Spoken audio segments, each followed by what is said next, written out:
Hello दोस्तों। आज फिर एक नई कहानी लेकर आया हूँ। तो कहानी का आनंद लीजिए। कहानी इस प्रकार से है। कहानी पुरानी है। एक राजा था। वह बहुत दयालु और आस्तिक अर्थात ईश्वर भक्त था। उसने एक पहुँचे हुए संत को अपना गुरु बनाया। उसके गुरु ने उसकी सेवा भक्ति से प्रसन्न होकर उसे एक बहुत गूढ़ विद्या सिखाया। एक दिन राजा साहब अपनी बाग में रानी साहिबा के साथ टहल रहे थे। एक आम के पेड़ की डाल पर एक मैना का जोड़ा बैठे अपनी भाषा में बातचीत कर रहे थे। राजा ने उनकी बातें सुनी तो हंस पड़े। रानी ने सोचा, राजा अचानक हंसे क्यों? रानी ने राजा से हंसने का कारण पूछा तो राजा ने टालने का प्रयास किया, और रानी कहाँ मानने वाली थी। दोनों जन महल आ गए, पर रानी की जिज्ञासा शांत नहीं हुई। वह राजा से फिर उसके हंसने का कारण पूछने लगी। राजा ने कहा, कोई खास बात नहीं है, मुझे तो बस यूं ही हंसी आ गई। रानी बोली, महाराज, आप अकारण तो हंस नहीं सकते, जरूर कोई गंभीर बात है। आप मुझे नहीं बताना चाहते?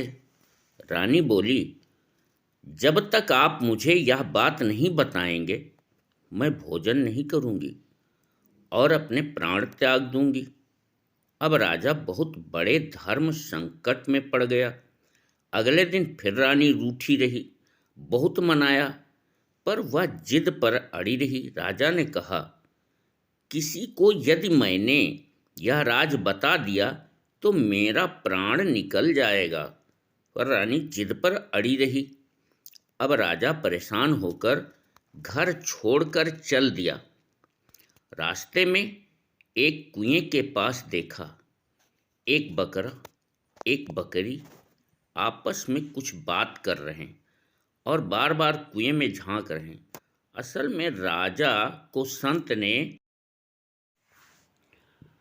पशु पक्षियों और जीव जंतुओं की भाषा समझने, उनसे बातचीत करने की विद्या सिखा दिया था। इसलिए राजा उनकी बातें समझकर उनसे बातें कर सकता था। कुएं के अंदर एक दूब घास की बड़ी सी लवर लटक रही थी। बकरी वह घास लाने के लिए बकरे से जिद कर रही थी।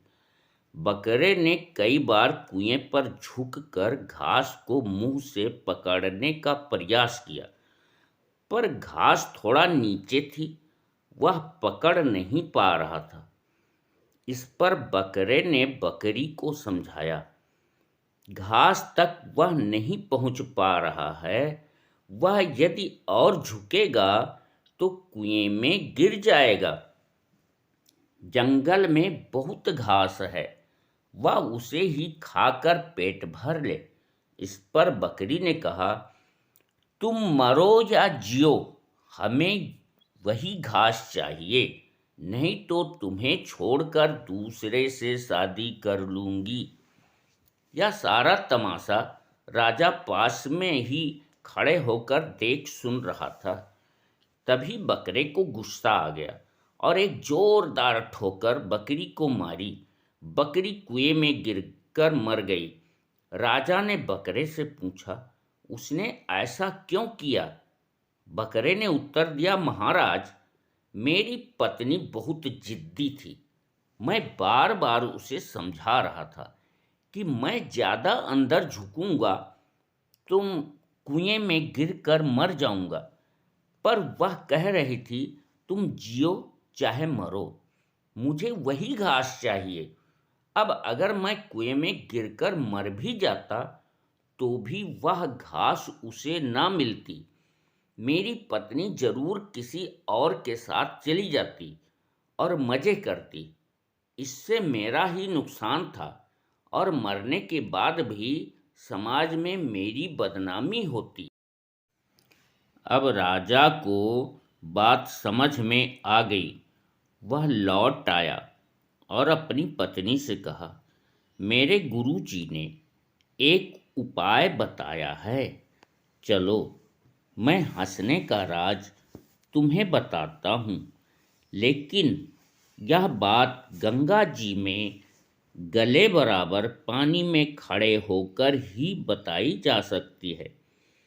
अगले दिन राजा रानी दोनों गंगा नहाने चल पड़े।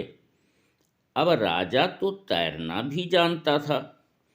दोनों नदी में उतर गए। जब पानी कमर से ऊपर पहुंच गया तो राजा ने कहा, रानी तुम अपनी जिद छोड़ दो और हम दोनों लौट चलें। रानी ने कहा, जब तक तुम हंसने का राज नहीं बताओगे तब तक नहीं लौटूंगी। राजा और आगे बढ़ा। जैसे ही पानी गले तक पहुंचा, रानी के पैर जमीन से उठ गए। वह बह गई और बहकर डूब गई। राजा निकल आया और वापस अपना राज्य करने लगा। राजा ने दूसरी शादी कर लिया। तो कहानी सुनने के लिए धन्यवाद है। कहानी समझ में आई हो तो कृपया मेरे चैनल को लाइक, शेयर और सब्सक्राइब कर दीजिए। धन्यवाद।